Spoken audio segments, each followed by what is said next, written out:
तो देखते हैं हमारा पहला प्रश्न है, सही विकल्प चुनिए चुनिए। तो पहला है, भारत में वन्य जीव सुरक्षा अधिनियम कब पारित हुआ? तो कब पारित हुआ? 1972 में पारित हुआ। अगला है हमारा, 1804 की नागरिक संहिता को किस नाम से जाना जाता है? तो किस नाम से जाना जाता है? नेपोलियन संहिता के नाम से जाना जाता है। इसका सही आंसर है नेपोलियन संहिता। अगला है, राष्ट्रीय को चित्रों के माध्यम से दर्शाने वाला निम्नलिखित में से कौन है? तो कौन है हमारा? फ्रेडरिक सार्यू। इसका सही आंसर है फेंडिक सार्यू। अगला है, भारतीय संविधान में विषयों की कितनी सूचियां दी गई हैं? तो कितनी सूचियां दी गई हैं? 3 सूचियां दी गई है। अगला है, अश्वेत शक्ति आंदोलन किस वर्ष में उभरा? तो किस वर्ष में उभरा हमारा? 1966 में उभरा। अगला है, कृषि क्षेत्र निम्न में से सम्मिलित है? तो प्राथमिक में सम्मिलित है। तो हमारा पहला प्रश्न कंप्लीट हुआ। अब देखते हैं हमारा दूसरा प्रश्न। तो ये रहा हमारा दूसरा प्रश्न। आपका टाइम वेस्ट ना हो इसीलिए मैंने इनको पहले से भर के रखे हैं, ताकि आप जल्दी से देखिए और स्क्रीनशॉट लेकर कंप्लीट करें। तो पहला है, वे संसाधन जो निर्जीव वस्तुओं के बने होते हैं डॉट डॉट संसाधन कहलाते हैं? तो कौन से कहलाते हैं? अजैव संसाधन कहलाते हैं।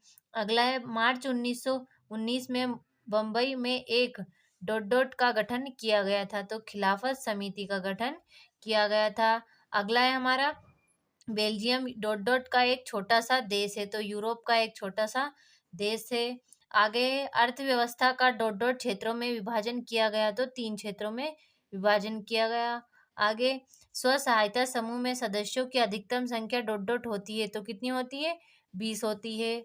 अगला, रोलेट अधिनियम डॉट डॉट लागू हुआ?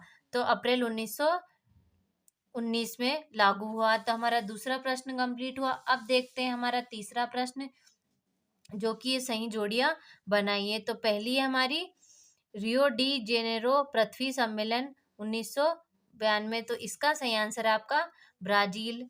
अगला है, बक्सा टाइगर रिजर्व, तो इसका है पश्चिम बंगाल।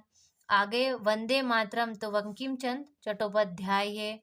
आगे है, संघीय शासन व्यवस्था, तो संघीय शासन व्यवस्था का हमारा हो गया बेल्जियम। महिला साक्षरता दर, तो इसका हो गया हमारा 54% हो गया। अगला है, रिजर्व बैंक ऑफ इंडिया, तो बैंकों का बैंक। तो तीसरा प्रश्न हमारा कंप्लीट हुआ। अब देखते हैं हमारा चौथा प्रश्न, जो कि हो गया हमारा सत्य असत्य बताइए। तो पहला है हमारा, लेटेराइट मृदा अधिकतर गहरी तथा अम्लीय होती है? तो एकदम सत्य है। अगला है, 1952 में से नदी घाट परियोजनाओं के कारण वन क्षेत्रों को साफ करना पड़ता है? ये भी सत्य है। आगे, 1805 में फ्रांस क्रांति हुई थी? तो एकदम असत्य है। तो आगे देखते हैं, भारत भारतीय संघ की कई इकाइयों को बहुत ही कम अधिकार है? तो ये आगे है, कृषि प्राथमिक क्षेत्रों के अंतर्गत आती है? तो ये भी सत्य है अपना। अगला है, 2011 की जनगणना के अनुसार पुरुषों की साक्षरता 76% है? तो ये भी आपका असत्य है। तो हमारा चौथा प्रश्न कंप्लीट हुआ। अब देखते हैं हमारे पांचवें प्रश्न में, जो कि एक शब्द में उत्तर दीजिए। तो पहला है हमारा, नवीन जलोढ़ का स्थानीय नाम बताइए? तो क्या है? खादर है। अगला है, साइमन कमीशन भारत कब पहुंचा? तो 1928 में पहुंचा था। अगला, 2011 की जनगणना के अनुसार भारत के साक्षरता दर क्या थी? तो क्या थी? 76% थी। अगला है, भारत में स्थानीय शासन के लिए कितने लोग चुने जाते हैं? तो 36 लाख लोग चुने जाते हैं। आगे, निजी क्षेत्रों के एक उद्योग का नाम बताइए? तो क्या है? टिस्को है। अगला, भारत में केंद्रीय सरकार की तरफ से करेंसी नोट कौन जारी करता है? तो भारतीय रिजर्व बैंक जारी करता है। तो हमारा पांचवा प्रश्न कंप्लीट हुआ। अब देखते हैं हमारा छठा प्रश्न, जो कि है, भारत में पाई जाने वाली मिट्टियों के नाम बताना है। मृदापरण से आप क्या तात्पर्य ये बताना है। संसाधन से क्या आशय, मृदा संरक्षण से आप क्या समझते हैं। आगे प्रश्न हमारे ये रहे, तो इनको जल्दी से पढ़िए और स्क्रीनशॉट लेकर कंप्लीट करिए। पारिवारिक कानून क्या है, सेवा क्षेत्र क्या है, वस्तु विनिमय क्या है, मृदा क्या है, सारे मोस्ट आईएमपी प्रश्न हैं। तो इनको जल्दी से पढ़कर स्क्रीनशॉट लेकर कंप्लीट करें ताकि आपको पेपर में अच्छे से अच्छे अंक प्राप्त हो सके।